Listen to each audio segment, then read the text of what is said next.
சிந்து பைரவில இன்னைக்கு என்ன நடந்ததுன்னு பார்க்கலாம் வாங்க. சிவா குடும்பத்தோட தாம்பளத்தட்டெல்லாம் எடுத்துட்டு சிந்து வீட்டுக்கு வர்றாரு. இதை பார்த்த சிந்துக்கு ரொம்பவே சந்தோஷமாயிருது. பொண்ணு பார்க்க தான் வந்திருக்காங்க அப்படின்னு நினைச்சு ரொம்பவே சந்தோஷப்படுறாங்க. காஃபி போட்டுட்டு வந்து எல்லாருக்குமே கொடுக்குறாங்க. சிவாவோட அம்மா காஃபி வேணான்னு சொல்ல சொல்ல ரொம்ப பாசமா கொடுக்குறேங்கிற பேர்ல கொடுத்து அவங்க மேலையும் சிந்திடுறாங்க. இதுல பயங்கரமா கடுப்பாகுறாங்க சிவாவோட அம்மா. அதுக்கப்புறம் தான் அன்னபூர்ணி சொல்றாங்க, வர வெள்ளிக்கிழமை ஆறுமுகத்துக்கு கல்யாணம் வச்சிருக்கோம், உங்களை குடும்பத்தோட கூப்பிட்டுட்டு போறதுக்காக தான் வந்திருக்கோம் அப்படின்னு. இதை கேட்ட சிந்து, ஐயோ நம்மள அப்ப பொண்ணு பார்க்க வரலையா அப்படின்னு நினைச்சு ஃபீல் பண்றாங்க. கிளம்பும்போது டாக்டர் பின்னாடியே போய் நீங்க கண்ணாடியா மறந்து விட்டுட்டீங்கன்னு சொல்லிட்டு நீங்க குடும்பத்தோட வந்தோன்னே நான் வேற ஏதோ நினைச்சேன் அப்படின்னு சொல்றாங்க. என்னன்னு சிவா கேட்க உடனே அவங்க அம்மா கூப்பிட்டுறாங்க. என்ன அங்க நின்று பேசிட்டு இருக்க, வா போலாம் அப்படின்னு. ஆறுமுகம் டிராக்டர் ஓட்டிட்டு போயிட்டு இருக்காரு. பின்னாடி பைரவி வந்து ஆரன் அடிக்கிற சத்தம் எதுவுமே அவருக்கு கேட்கல.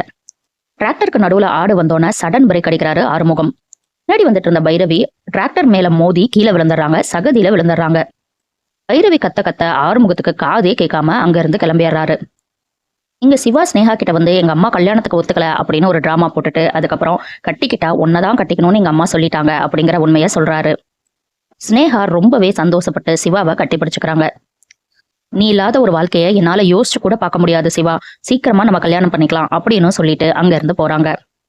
ஆறுமுகம் இங்க பம்பு செட்ல குளிக்கலாம் அப்படின்னு ட்ரெஸ் எல்லாம் கழட்டிட்டு குளிக்க போறாரு. கதியை கழுவுறதுக்கு அதே இடத்துக்கு பைரவியும் வர்றாங்க.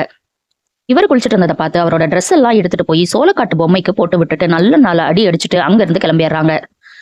இதெல்லாம் தெரியாத ஆறுமுகம், யாரோ நம்ம முன்னாடி நின்று பேச தைரியம் இல்லாதவங்க இப்படியெல்லாம் பண்ணியிருக்காங்கன்னு சொல்லிட்டு அங்க இருந்து கிளம்புறாரு. இந்த வீட்டுல அவங்க அப்பா ஆறுமுகத்தோட கல்யாணத்துக்கு போறதை பத்தி பேசிட்டு இருக்காங்க. அப்ப பைரவி சகதியோட வர்றாங்க. யார் இடிச்சுட்டு போனாங்கன்னு தெரியல, அவன் மட்டும் யாருன்னு தெரிஞ்சா அவ்வளவுதான் அப்படின்னு கோபப்படுறாங்க. ஆறுமுகத்தோட கல்யாண நாளும் வந்துருது. எல்லாரும் சேர்ந்து கல்யாணத்துக்கும் வந்துடுறாங்க. பைரவி மட்டும் கல்யாணத்துக்கு வரல. ஏன்னு கேட்டா நாளைக்கு இன்டர்வியூ இருக்கு, அதுதான் அவ வீட்டுல இருக்கா அப்படின்னு சொல்லிடுறாங்க. அடுத்து தனக்கு தான் கல்யாணம் நடக்க போகுது அப்படின்னு நினைச்சு சிந்து ரொம்பவே சந்தோஷப்படுறாங்க சிவாவை பார்த்து.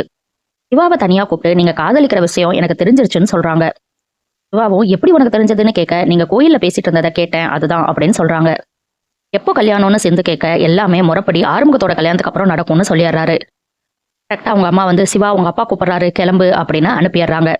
சிந்து அவங்க அத்தை காலில் விழுந்து என்ன ஆசீர்வாதம் பண்ணுங்கன்னு கேட்குறாங்க.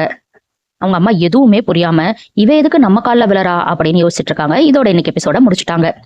நாளைக்கு என்ன நடக்க போகுதுன்னா ஆறுமுகத்திட்ட அந்த கல்யாணம் பொண்ணு சொல்றா, உங்க தங்கச்சி எங்க அண்ணனுக்கு கல்யாணம் பண்ணாதான் நான் உங்களை கட்டிப்பேன்னு சொல்றாங்க. யாரா அந்த அண்ணன் அப்படின்னு பார்த்தா அந்த கை இல்லாத வில்லன் தான். இதுக்கு நான் எல்லாரையும் விட்டுட்டு ஜெயிலுக்கே போயிருவேன் அப்படின்னு கோவப்படுறாரு ஆறுமுகம். இதுல என்ன நடக்க போகுது, ஆறுமுகத்துக்கும் பைரவிக்கும் எப்படி கல்யாணம் நடக்க போகுது அப்படிங்கிறத நம்ம பொறுத்திருந்து பார்க்கலாம். அடுத்தடுத்து சிந்து பைரவில என்ன நடக்குதுன்னு தெரிஞ்சுக்க சப்ஸ்கிரைப் பண்ண மறந்துடாதீங்க.